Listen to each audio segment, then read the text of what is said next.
Welcome to this video on casual vacancies and co-option. Let's explore how vacancies arise, the legal process, and how to attract and onboard new counsellors effectively. This video will cover 6 key areas: what a casual vacancy is, the statutory process, practical steps, tips for attracting candidates, how co-option works in practice, and finally, onboarding new counsellors. As Manny Doody once said, a good read for those interested in gossip and tittle-tattle, but technically inaccurate and a difficult trudge for those with any knowledge of local government rules and procedures. Let's make sure we're on the right side of that divide. When does a casual vacancy occur? A casual vacancy occurs when a councillor fails to take office, resigns in writing to the chair, passes away, or is disqualified. The vacancy is effective immediately upon any of these events. Note: vacancies due to insufficient candidates at ordinary elections are handled differently. When did the vacancy occur? If the vacancy occurs more than 6 months before the next ordinary elections, electors can demand a by-election. If no by-election is called, the council must co-opt a new member as soon as practicable. If it's within 6 months of the next election, a by-election isn't possible, and co-option is optional. The statutory process. First, give notice of the vacancy promptly, but be sensitive if it's due to a death. Use templates from NNC or WNC and notify electoral services. The notice period is 14 working days. The statutory notice gives electors the opportunity to demand a by-election to fill the vacancy. At least 10 electors must write to WNC, NNC. Notice period is 14 days, excluding Saturdays, Sundays, bank holidays, etc. Electoral services will confirm the outcome, by-election or no by-election, in writing. If 10 electors request a by-election, the principal council handles it. If not, the parish council proceeds with co-option. Attracting candidates. Bad example. Here's what not to do.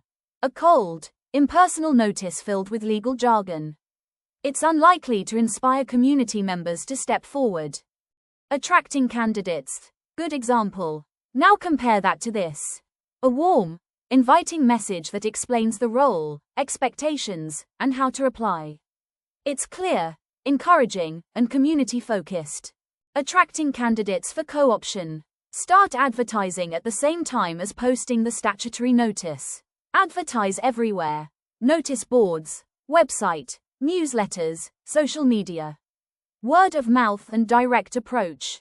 Challenge every councillor to find one possible candidate. Pool of past candidates, meeting regulars, volunteers, committees of groups and organizations. Invite expressions of interest, but note that additional candidates can materialize on the night. Don't require a formal application process at the start.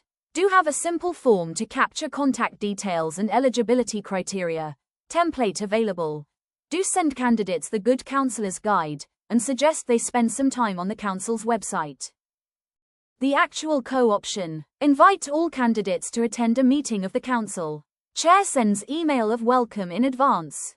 Have an item, to fill vacancy by co-option, near the start of the agenda. Under that item, Chair invites each candidate to speak for up to 3 minutes, if they wish to. Chair asks if councillors present have any questions. If the same number of candidates as places, then candidates must each be nominated and seconded. The council votes by show of hands. Can be a composite vote if more than one vacancy is being filled. Absolute majority in favour. Must the candidates be co-opted? No. If the council feel an individual is not suitably qualified, then the council can vote against co-opting them.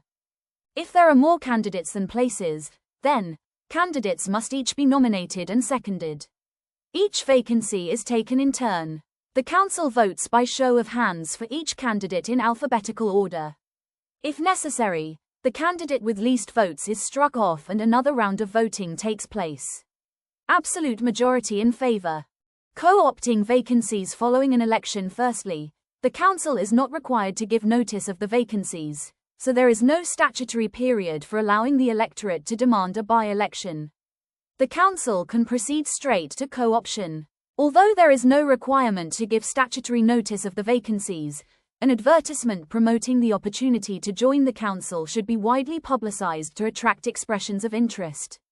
Secondly, the law requires that the vacancies be filled within 35 days of the day of the election, excluding Saturdays, Sundays, bank holidays and days of public Thanksgiving or mourning. The vacancies cannot be filled until after the candidates that are declared automatically elected come into office. After the vote, the chair thanks all candidates and welcomes the new councillors. The clerk begins the onboarding process, often right after the meeting. The onboarding process. Onboarding includes signing the declaration of acceptance, completing compliance forms, and reviewing key documents like the Code of Conduct and standing orders. A meeting with the chair, a buddy system, and training such as off to a flying start and the councillor development framework. Have a review after the first meeting and make sure you explain the roles and responsibilities within the council. Their term lasts until the next election. Thank you for watching.